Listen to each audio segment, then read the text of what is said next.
Hey guys, thank you so much for joining me. This is the Rope of Hope, and I am your host, Kimberly Plesia. I apologize for the dogs barking in the background. I think I have a package. So we are on episode 10, you guys, of the marathon of episodes this week. And tonight I am joined by Ryan Lee Honick, who has spent his life with cerebral palsy. Ryan, why don't you tell everybody just a little bit about yourself? Sure.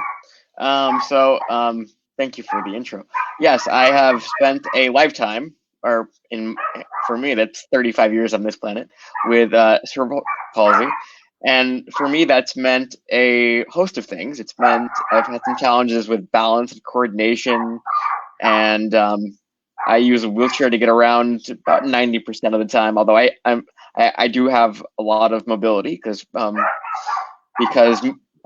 ambulatory wheelchair users do exist. So I'm fortunate to have a lot of mobility outside of my chair, but it does make life a little bit easier. As does my awesome service dog, who is roughly I've had him for about 7 years now. He's 9, and he makes my life significantly easier. So I have him as a partner in crime as well, and law-abiding activities, just to be clear on that.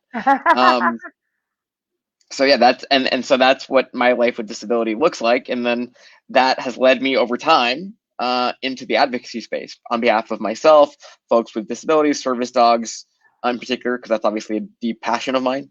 And so yeah, that's basically what I'm up to in my daily my daily life. So, can I ask when you were diagnosed? Birth. Birth? Okay.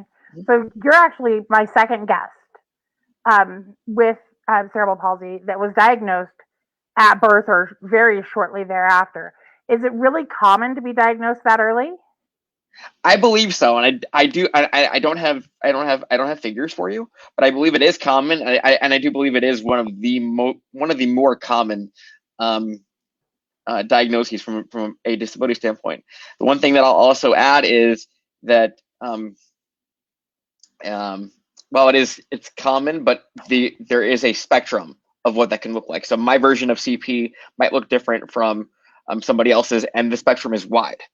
Sometimes it's physical, and sometimes it's cognitive. Sometimes it's both. There's degrees of everything, and I consider myself very fortunate that I got the way that mine manifests. I have a lot of flexibility, mobility, and no cognitive impact. So for me, I'm very fortunate with the way that my diagnoses came out. Okay. So, what was it like as a child growing up with this? Uh, Sure. Yeah. No. Childhood was a lot of surgeries. A lot of times getting. I kind of think of myself as like a I don't know, Humpty Dumpty a little bit. Like they took a little bit of piece from here to move this and twist this part of my body, to twist the leg out.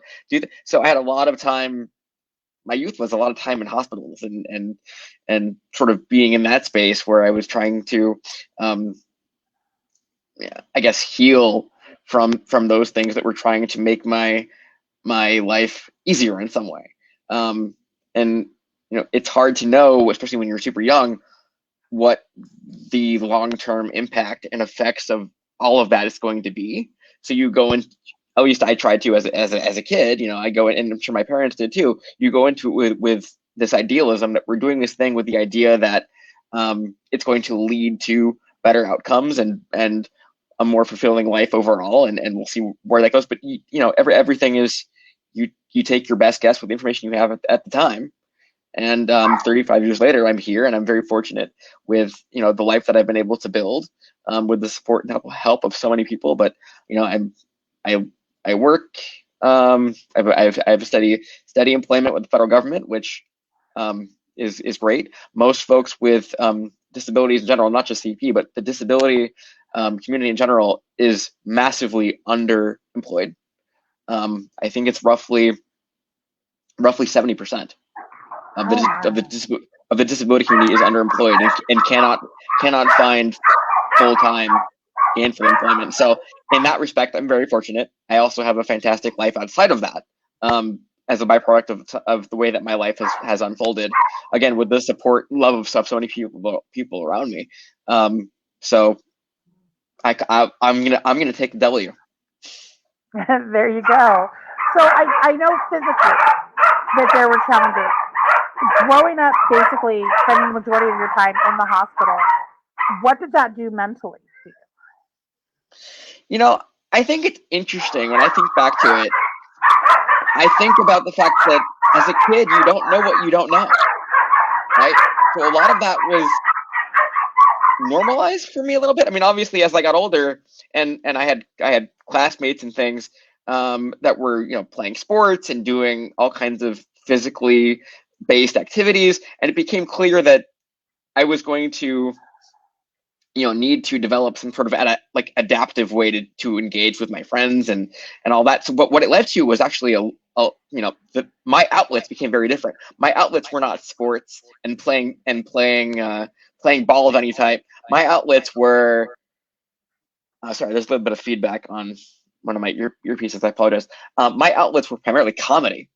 I got into a lot of comedy because I would do anything for a laugh. I'm surrounded by friends and family that are trying to cheer me up, and I'm like, what can I do to make them laugh? And that became my outlet. It was becoming a comedy dork, and to this day in my adult life, I'm surrounded by movie posters and cinema, and I can quote movies like that.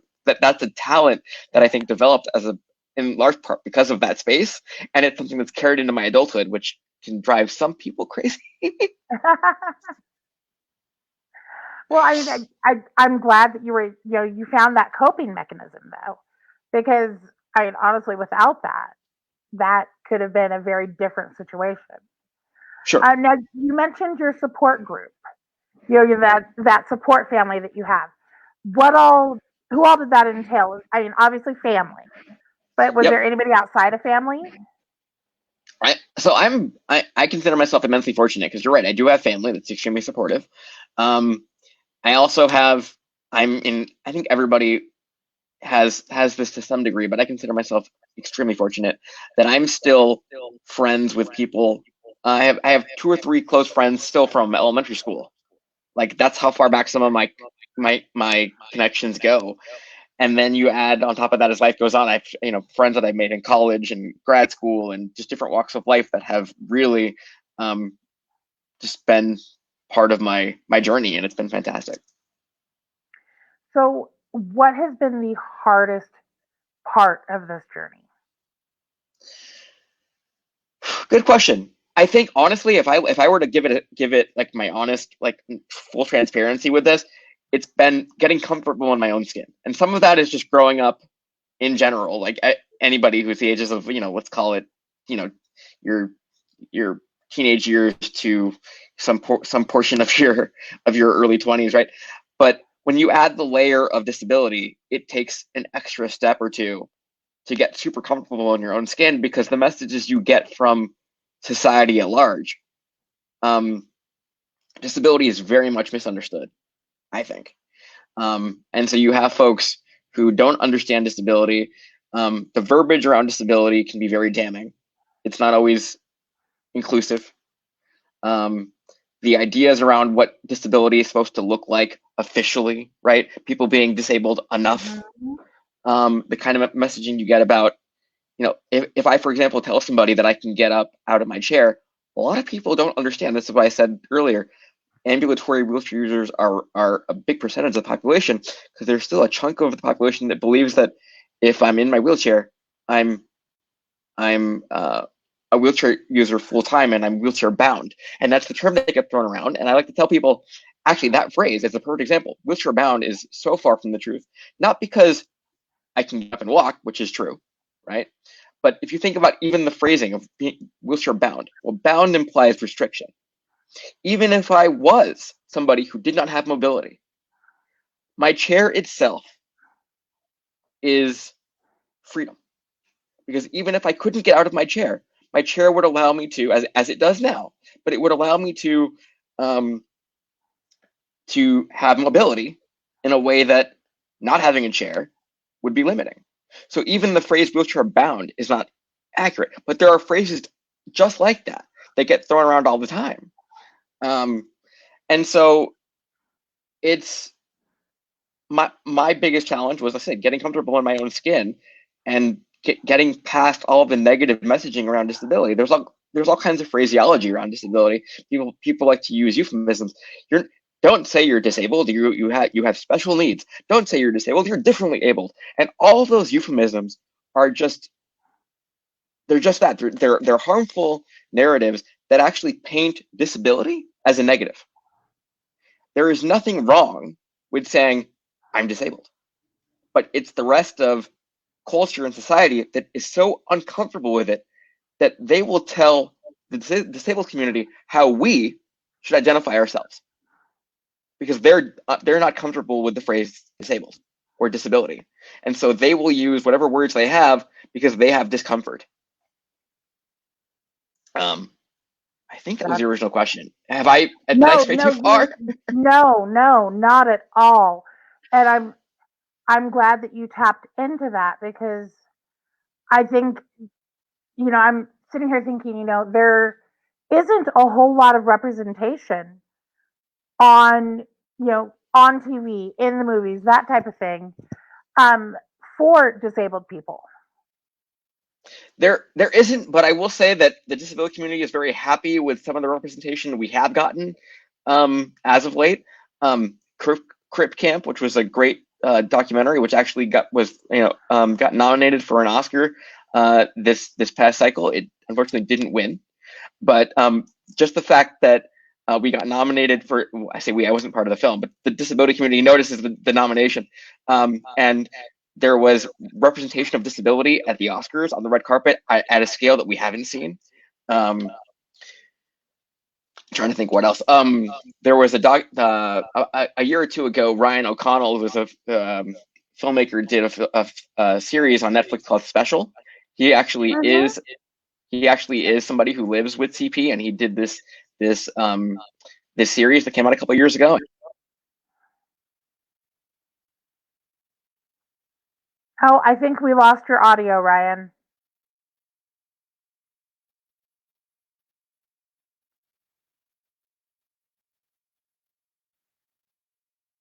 Ryan, can you still hear me?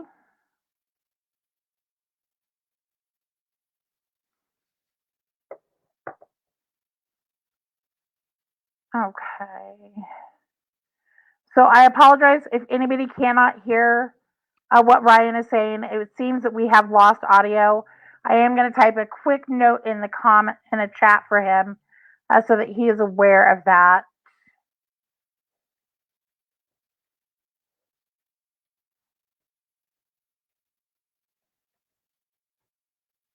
Okay, so I have. I'm sorry, I lost the feed for about a couple of seconds there. I apologize. Yeah, we lost your audio there for a minute, so that's fine. I wanted to make sure I did type you a note. Wanted to make sure that you knew that. So we've talked about some of the hardships. What is the best thing that has come from your disability?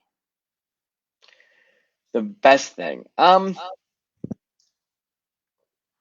I think when I think deeply on it, I think it's really just a perspective shift. I bring to any room I go into a perspective, as we all do, right? I don't have a unique perspective solely because of disability. We all bring our unique perspectives, but this is mine. I'll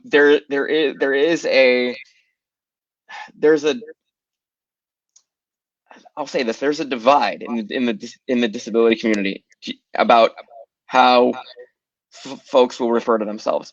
Are you, for example, am I Ryan with CP, or am I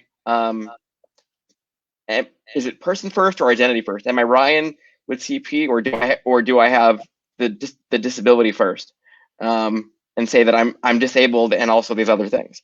And a lot of folks get very divisive on that topic.